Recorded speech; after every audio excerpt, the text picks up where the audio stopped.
This is what the all-in-one GivEnergy battery will look like when it's delivered to your home or boxed up. Come with me as I go on a quick tour of their warehouse near Stoke-on-Trent. Now, the first thing my beady little eye spotted was a prototype of the all-in-one battery. The original, this prototype, was much bigger than the one that's in production, which is around 1,100 centimetres tall. Now, I was lucky enough to speak to one of the directors. This was for my own notes, but I thought I'd share it. And this for the installer. So other products of a similar size on the market are one big heavy lump around 130 to 135 kilograms, which makes them particularly difficult to install. So what we've done with this is we've designed it modular. Ooh. So each part is sub 40 kilos, which means an installer can take it apart and assemble it in place. So the entire thing is about 170 with the outer? It's about 170 kilos, okay. But it's made up of modular parts that can be disassembled and slotted together. And it has to stand on feet, obviously. Yep, so it's got the feet on there, so that lifts it up around 50 mil. Okay. And that's just so that obviously so it's above the frost line in the winter months. How low a temperature would you recommend? So this can operate from -10, okay. Or down to -10. So it will discharge at full power down to -10, but it will charge from 0 degrees upwards. So what we'd typically do in the winter months, if this was installed outside. Do you mind being on the camera? That's fine. That's fine. So in the winter months, what we'd typically do is, as the temperatures are getting down below 0, we'll discharge the battery, bring up the internal temperature, which will then allow it to charge. Wonderful. And somebody asked me on one of the groups, ladies, women drive electric, why do they need a little canopy over it if it's outside? So all the inverters are IP65. Yeah. But the canopy isn't there to protect from rain. Okay. It's there to stop snow sitting on the top. Okay. And it's also there to protect from leaves and debris. Because you've from got blocking the heatsink. You've got these, so it stops leaves or snow blocking those. Going in there. So that's the inverters. That's the inverter's heatsink, and that's how it distributes the heat efficiently. So if those are blocked, it can't distribute the heat efficiently, which means this will overheat, run less efficient, and obviously reduce the lifespan. Another question somebody had, if they had a Tesla Powerwall, are they able to have this link into a Tesla Powerwall so they would have both? So at the minute, this wouldn't be able to see the Tesla Powerwall. Okay.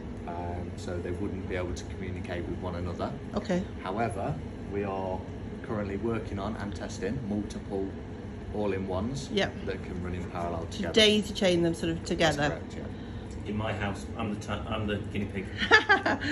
So, but is that something you would look at in the future? For instance, having an alternative battery linking to this, like a Tesla Powerwall, which if you had, for instance, some people have had the Tesla Powerwall and in the last year they've gone up significantly in price, right? You've now launched this, which is a major competitor to it.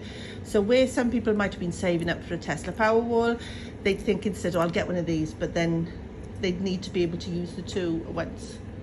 Yeah, I mean, in theory, yes. Okay. Yeah, I mean, you'd have to look at it. Yeah, I mean, it's something. I mean, we're looking at this obviously in putting our own. Then we can sort of look beyond that.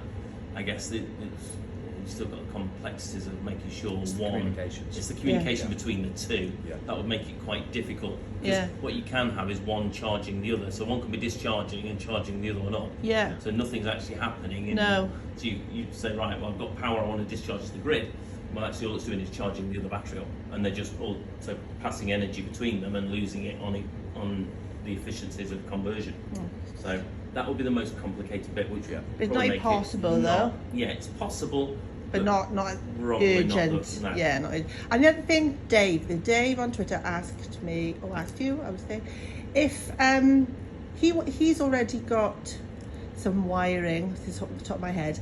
Does the output need to go through the gateway? Yeah. It does? Yeah, so just to show you inside the gateway. You are Dave? If I show it, I'll cut this for Dave so he knows. I've met Dave and we talk all the time. The beauty of this gateway is that the whole house runs through this gateway. Okay. So essentially what you've got here is you've got your grid supply coming in here. Yeah. You've got a bypass, and then you've got this load which goes out to the property. Yeah. There's a spare in there for the EV charger, and you can choose to either put that on the supply side or the load side. Yeah. You've got a circuit breaker in there for your solar inverter. So what happens in the event of a power cut, Yeah. the all-in-one becomes the grid, and it provides the sine wave to the solar inverter, Okay. which means without the grid supply, your solar inverter can continue to generate, your solar panels can Which is a continue bit, to I generate. don't think a lot of people realise that. No, That they, no. after asking multiple questions, that's what I got to. If you lose the grid, Yeah. your solar panels will stop generating. But with this, So what this will do Yeah. is this will become the grid, yeah. and it will provide a sine wave to the solar inverter to allow them to continue to run without the grid supply.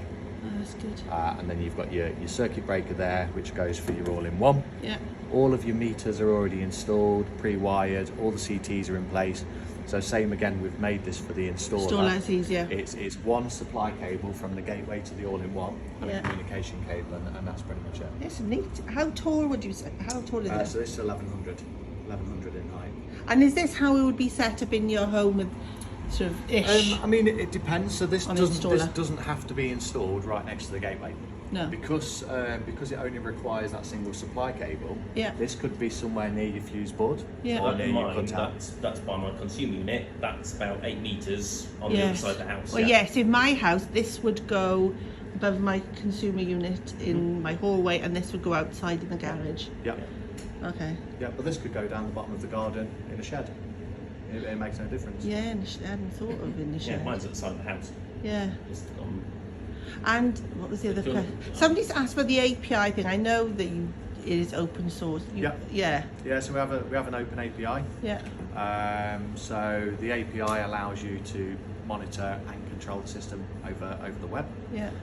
So that's available for anybody to use. That's good. And we also integrate with something called GivTCP, Okay. which allows you to monitor and control the system in real time using third-party applications like Home Assistant. So that's real-time data. So if you had everything, so if you had the EV charge and everything, it would all just be controlled from, well, it'd all be in Yeah. there. So essentially everything comes back to the gateway, and then you'd be able to monitor and control. Am I it allowed to locally. ask you, do you have a date for said EV charger? yes. Ooh. October. Ooh. October.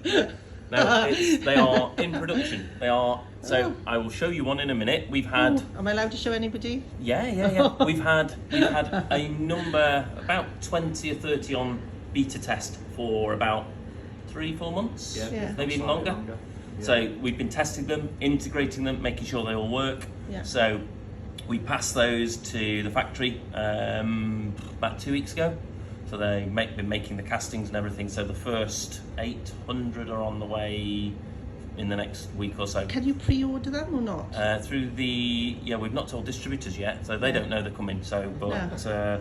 so yeah, you will be able to very soon. And So- is there what's the price point on them? They will be sub £400. Wow, okay.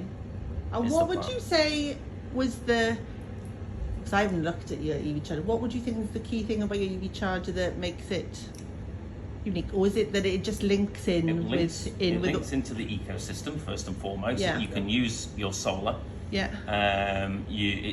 We only have a tethered EV charger at the moment. Okay. Because it's more convenient and easier for us to produce. Yeah. It also works off an RFID tag, Okay, so individual homeowners or guests can utilise that. Oh, that's good. And therefore you can control it, or you can understand. Or if you were a business. If you're a business, you could even charge different people who Yes, have that. different. So for us, all employees will have an RFID tag, will be subsidised in electric, and then they Or can if you're in buy a shared house or something. like that. Yeah. Yeah. Shared facility or anything And like how that. long is the cable? Is the standard 5 metre. 5 metre? Oh, that's quite long. I'll show you in. Yeah. We'll show you in a minute. Have a look.